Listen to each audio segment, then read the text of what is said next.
Hello, Hope Fellowship. Today we're dealing with the Wednesday of Passion Week, and this is the day that Judas Iscariot agrees to betray Jesus. And so we find in Luke 22, verses 3 to 6, it says this: Then Satan entered Judas, called Iscariot, one of the 12, and Judas went to the chief priests and the officers of the temple guard and discussed with them how he might betray Jesus. They were delighted and agreed to give him money. He consented and watched for an opportunity to hand Jesus over to them when no crowd was present. Here we see that it says that Satan entered Judas. In Luke, we don't find Satan appearing directly in Luke, except for that time that he was with the temptation of Jesus in that account.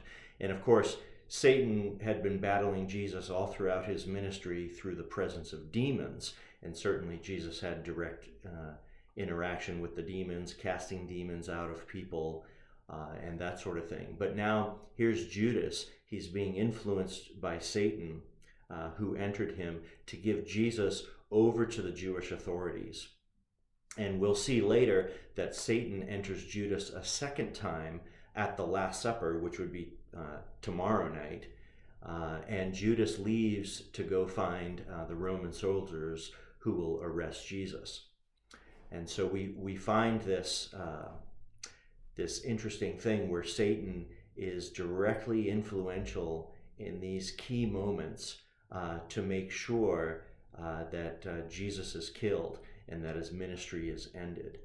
And so, as we know, Satan is alive and well in the world. He's called the prince of the power of the air. He's the spirit that now works in the sons of disobedience. And so we know that Satan continues to do his work either directly or through his demons that do his bidding. And so here is Judas, one of the 12 of Jesus. He was the treasurer of the group. We saw that when Jesus was in his house, because his father Simon the leper had been healed of his leprosy, and a dinner in honor of Jesus and what he had done in raising Lazarus from the dead, we see that when Mary anoints Jesus' feet and his head with that expensive perfume, it is Judas who says, why couldn't this have been used for the poor? And it said that he was upset by that, not because he cared about the poor, but because he used to reach into the treasury, because he was the treasurer for the group. He held the money bag. And so what we see is that not everyone who is good with money is good with money.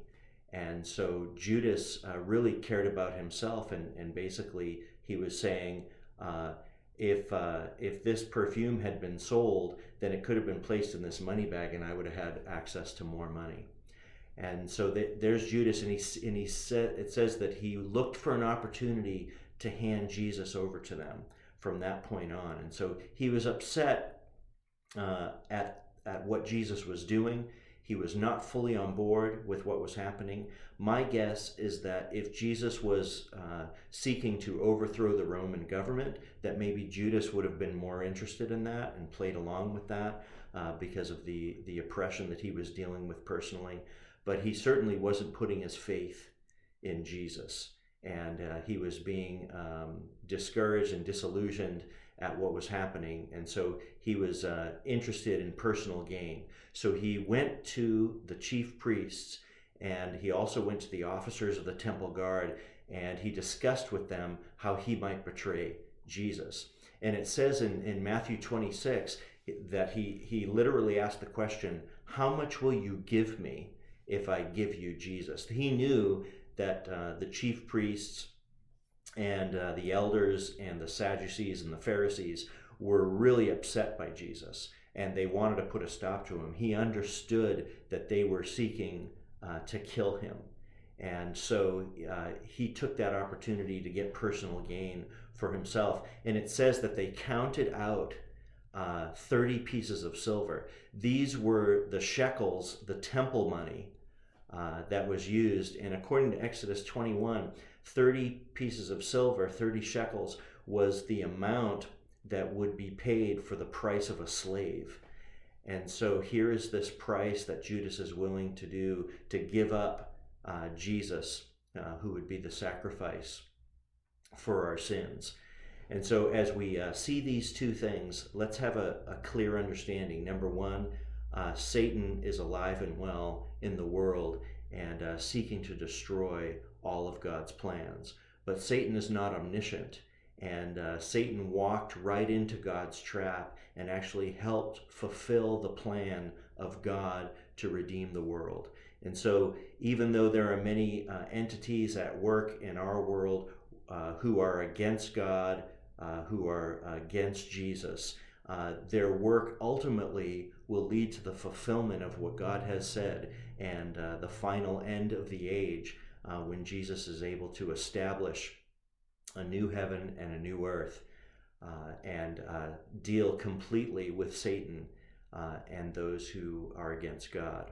And so we have that understanding.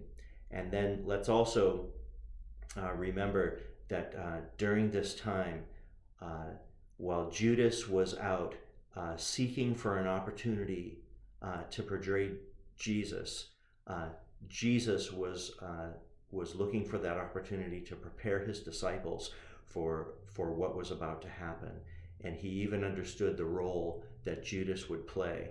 And so we'll talk tomorrow about the Last Supper that they have together in their final meeting before Judas leaves to go find the chief priests to come and arrest Jesus. And we'll talk about that next time. But I hope that you're enjoying these little discussions as we have them, and that it's helping prepare your heart and gear up for the great celebration that we'll have on Resurrection Sunday.